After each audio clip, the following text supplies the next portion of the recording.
నమస్తే welcome to our channel నేను నరేష్ రాష్ట్రంలో కొద్ది నెలల్లో ఎన్నికలు ఉన్నాయి ఈ సందర్భంగా కాంగ్రెస్ గాలిలో రాష్ట్ర వ్యాప్తంగా వీస్తున్నట్టు కనిపిస్తుంది ఇదే అంశంపై మనతో మాట్లాడడానికి ఈ రోజు Congress party fire brand Addanki Dayakar గారు ఉన్నారు మాట్లాడదాం సార్ నమస్తే నమస్తే నరేష్ రాష్ట్ర వ్యాప్తంగా కాంగ్రెస్ గాలులు వీస్తున్నాయి ఏమంటారు అవన్నీ కూడా ప్రజల చల్లని గాలులు అయితే ఇంకా మంచిది ప్రజల చూపు జర మా మీద మరింత స్పష్టంగా కనబడుతున్న వేళ బాధ్యతతో ముందుకు పోవాల్సిన అవసరం ఉంది మరొక వైపు బీఆర్ఎస్ బీజేపీ ఆడుతున్న పొలిటికల్ డ్రామాలను కూడా పసిగట్టాల్సిన అవసరం ఉంది సో ఇవి రెండు కూడా ప్రభుత్వాల్లో ఉన్న పార్టీలు కదా సో వాటి పట్ల కొంచెం జాగ్రత్తగా ఉండాల్సిన అవసరం ఉంది రెండవది ప్రజలు ప్రభుత్వాల వైఫల్యాల పట్ల స్పష్టతతో ఉన్నారు కాబట్టి కొంత వేవ్ ఆ గాలి అనేది నడుస్తున్నట్టు కనపడుతున్నప్పటికీ కూడా అంత ఈజీగా తీసుకోవడానికి లేదు డెఫినెట్గా ఏదేమైనా ప్రజా దండు మా వైపు కదలడం వల్ల కూడా మాకు ఎక్కువ అనుకూలత పెరుగుతుందని మేము అనుకుంటున్నాం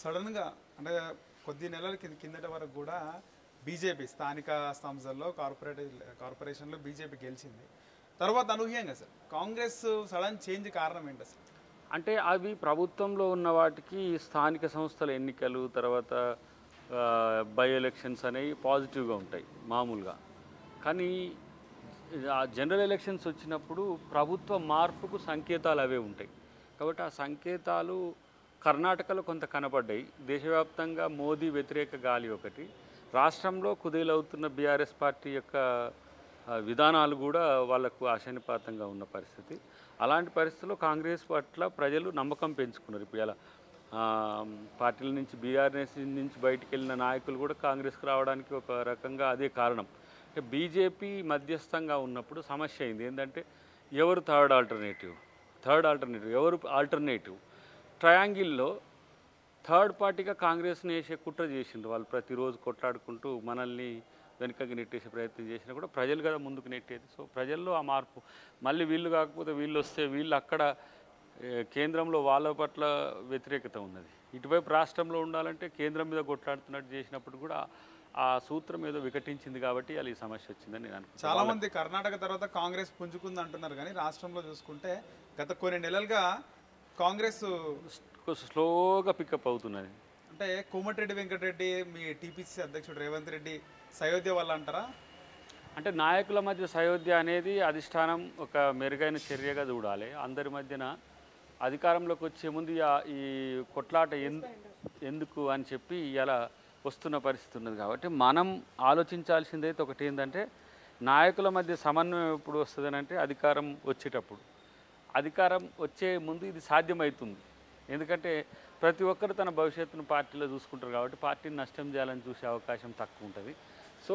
ఆ దృష్టితోనే వెంకటరెడ్డి గారు కానీ లేకపోతే ఉత్తమ్ గారు కానీ బట్టి గారు కానీ లేకపోతే జగ్గారెడ్డి గారు కానీ అందరూ కూడా ఇలా కలిసిపోవడానికి మాత్రం పార్టీ అధిష్టానమే ప్రధానమైన కారణం గతంలో మీరు ఒక హాట్ కామెంట్ చేయడం జరిగింది అంటే అలాంటి కామెంట్స్ చేయాలంటే ముఖ్యంగా గట్స్ ఉండాలి ఉంటే ఉండరి లేకపోతే పొరి అనటం మీరు అన్న మాట అసలు అద్దంకి దయాకర్ వెనకాల అధ్యక్షుడు ఉన్నాడు అని చెప్పి మాట్లాడడం ఇక మీ గురించి తెలిసిన వాళ్ళైతే మనోడు ఇట్లనే మాట్లాడతాడులే అనుకున్నారు మాట ఎందుకు వచ్చిందంటారు అక్కడ వేదిక పైన అక్కడ అంటే ఒక కన్విక్షన్తో చేసిన స్టేట్మెంటే కాకపోతే అక్కడ కొంత మనం ఏంది భాష పట్ల కొంత వ్యతిరేకత ఉన్నది కాబట్టి దాన్ని మనం ఆలోచించి మళ్ళీ వెనక్కి తగ్గాల్సిన అవసరం ఉంది ఎందుకంటే మన నాయకుల మీద మనకు అంత కోపం ఎందుకనే ఒక చర్చ కూడా పార్టీ అంతర్గత శ్రేణుల్లో ఉన్నది కాబట్టి అది మాకు ఇబ్బందికరంగా మారింది పార్టీకి ఒక 2-3 డేస్ కాదు ఒక 1 వీక్ మొత్తం దాని మీద చర్చలు జరిగినాయి అద్దంకి దగ్గర సస్పెండా ఎక్స్పెలా ఇదంతా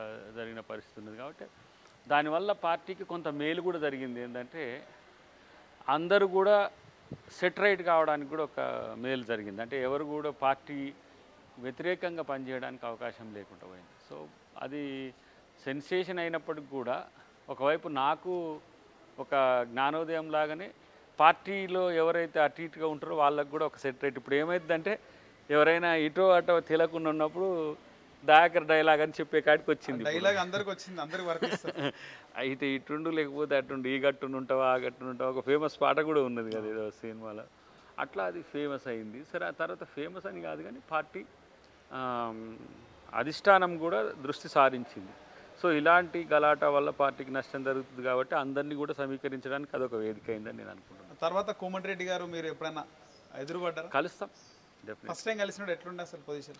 కలుస్తాం, ఇంకా కలవలేదు. కలిసినా మామూలుగా పార్టీ వ్యవహారాలు కలుస్తూనే ఉంటాం, అది వేరే విషయం. కలిసే పని చేసే రోజులు ఉంటాయి కదా భవిష్యత్తులో. పార్టీ కొరకు అందరూ ఒకటే, దాంట్లో పెద్దగా ఏమంటాం భేషజాలకు పోవాల్సిన అవసరం ఎవరికీ ఉండదు. కొన్ని సందర్భాల్లో అలాంటి ఏమంటాం జరిగినప్పుడు పార్టీ సయోధ్య సఖ్యత కూర్చే ప్రయత్నం చేస్తుంది. 2 సార్లు తెలంగాణ వచ్చిన తర్వాత 2 సార్లు ప్రతిపక్షంగా మీరు గెలిచారు. తర్వాత పరిస్థితి చూస్తే 2018లో గెలిచే అవకాశం ఉన్నప్పటికీ అప్పుడు గాలిలాగే వీచాయి. ఈసారి బీజేపీ కూడా మీకు కొంచెం ధీటుగా కనిపిస్తుంది, అంటే ఈసారి సమీపంలో ఉన్నట్టు. ఈసారి ఏ బీజేపీ పెద్దగా పెర్ఫార్మెన్స్ ఉండదు, మొత్తం నష్టపోయింది. పోయినసారి గెలిచిన దాన్ని ఓడగొట్టడానికి ప్రభుత్వం వ్యవస్థ అంతా కూడా చాలా ఇబ్బంది పడ్డది. ఈసారి ఓడగొట్టడానికి అవకాశం లేని గెలుపును తుంగతుర్తి ప్రజలు ఇస్తారు నాకు ఎట్లయినా. ఎందుకంటే పోయినసారి గంత ఏమంటారు మాకు వ్యతిరేకంగా చేసినప్పుడే దాదాపు 89,000 ఓట్ల పైచిలకు వచ్చిన పరిస్థితి. కానీ ఇప్పుడు ప్రజలు అసలు ప్రత్యర్థి ఇప్పుడు టీఆర్ఎస్ ఎవరు నిలబడ్డా, కాంగ్రెస్ ప్రత్యేకించి నాకు వ్యతిరేకంగా నిలబడే వాళ్లకు వ్యతిరేకంగా పెద్ద ఎత్తున ప్రజలు సమీకృతం అవుతారు. అది నాకు ఇప్పటికీ కనబడుతున్న పరిస్థితి ఉన్నది. కాబట్టి ఈసారి విజయం అనేది కొంచెం కష్టపడితే పెద్ద నష్టం ఏం లేదు, ఈజీగా వస్తుంది అనుకుంటున్నాను. రీసెంట్గా ఆదిపురుష్ సినిమా రిలీజ్ అయింది సార్. దాంట్లో రావణాసునికి 10 తలకాయలు జిగ్జాగ్ ఉన్నట్టు మేమ్స్ ట్రోల్ అవుతున్నాయి. కాంగ్రెస్ పార్టీలు కూడా 10 మంది సీఎం అభ్యర్థులు ఉన్నారండి. డెఫినెట్గా ఉంటారు.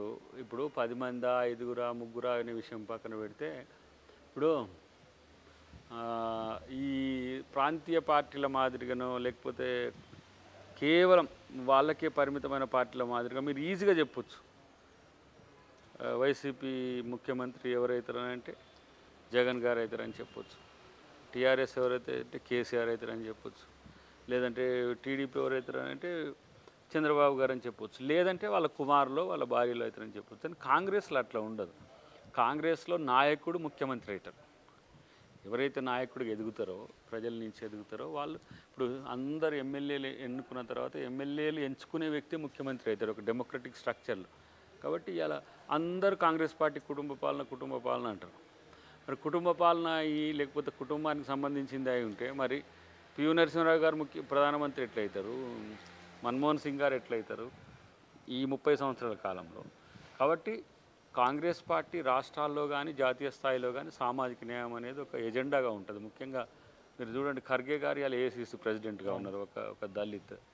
సో అట్లా రేపు బీసీ అవుతారు, రేపు ఇంకా వేరే కమ్యూనిటీస్ నుంచి కూడా అవుతారు. ఒక సోషల్ ఈక్విలిబ్రియాన్ని చేసే ఒక డెకోరంను మెయింటైన్ చేస్తుంది. అట్లనే ఇక్కడ డెఫినెట్గా ముఖ్యమంత్రులు అభ్యర్థులు ఉంటారు, వాళ్ళు పోటీ పడతారు, వాళ్ళ సామర్థ్యాల మేరకు వాళ్ళ అవకాశాలు కూడా చేజిక్కించుకుంటారు.